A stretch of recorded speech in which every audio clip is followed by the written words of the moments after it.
ndashimira Revera Pasteur Mugisha Diamond canke Diama nukuri akomeze gutyo akomeze gushigikira abajene cyane cyane nyene nkatwe tuba turi mu buzima butoroshe bw'ubuhunzi akomeze kudushigikira n'abandi hari abandi bantu benshi bafite impano zigiye zitandukanye.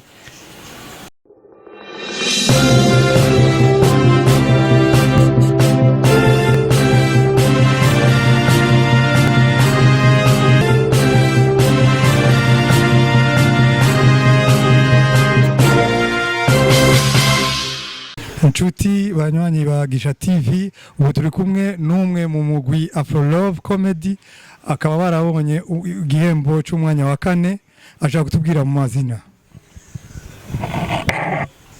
Yego murakoze cyane amazina yanjye nitwa Irakoze Ale Fridor ndumva ari ivyo nkaba nsanzwe ndi acteur nkaba naje nanone mpagarariye Afro Love Comedy.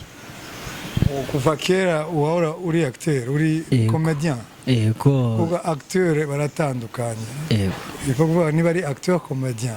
Bon yaba comedy yaba film byose ndactinga ça dépend na role mpaye yose ndactinga kuko mu acteur waba ari capable yo actinga role yose bamuhaye. Niye film wakinyemo?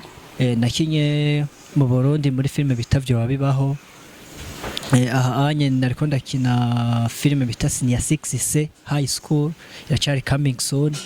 Hari n'izindi ndi kugenda nkinamo ariko zikiri nyene mu zandikwa script.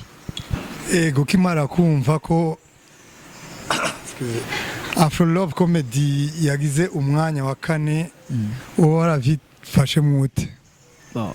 Nkimara kuvyumva yuko Afro Love Comedy ashoboye kubiya 4 nukuri byaranshimishije cyane. Byaranshimishije kuko natekereje imbaraga jana bagenzi banje twashizemo ndumva ko zitapfuye ubusa. Cyane kuko hari amajoro menshi twaraye twicaye twaraye dukora ariko nyuma urumva nkashimishwa n'icyo kibanza mu bantu baba bagera muri 10 tuba twere ko turahiganwa ukazuru wa 4 navyo urabishimira Imana. Yego ukuvuga ngo ntiwatunguye kubona uwo mwanya wa 4? Byarantunguye cyane ariko nanone ndavye n'imbaraga zose twagerageje kubishiramwo cyane cyane navuga yuko byatunyuze. Niki wabwira ubuyobozi bukuru bwa Gisha TV bwateguye aya mahiganwa kugira ngo muronke plateau mukoreramo muzamura impano zanyu ingabire zanyu muzishire hanze? Icyo nabwira ubuyobozi bwa Gisha TV kwanza no kubashimira.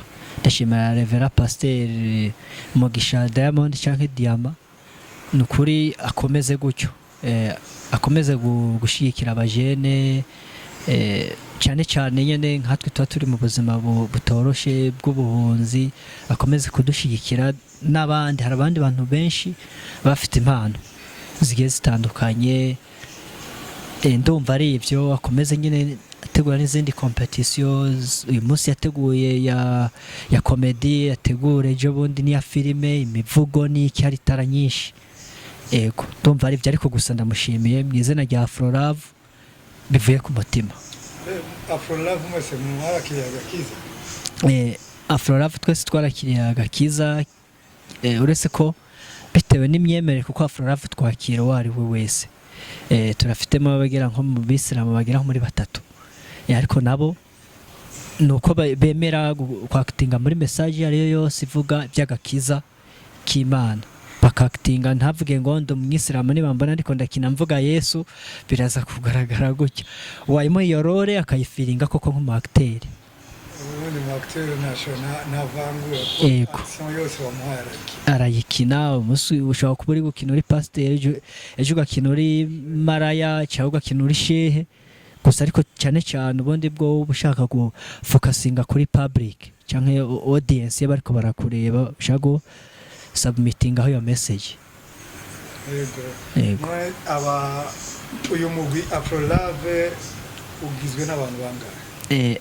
Afro Love ubundi tugizwe n'abantu 12 harimo umumama umwe n'abakobwa bagera nko muri 4 n'abasore bagera nko muri batatu. Abo cyane cyane n'abo bantu navuga ko ari ba acteur principal bakunda kwa acting bakaboneka kuri set. N'imbere y'aya mahiganwa ya Gisha TV mwahora mukora? Yego twahora dukora. Niziye action mwakoze mbere?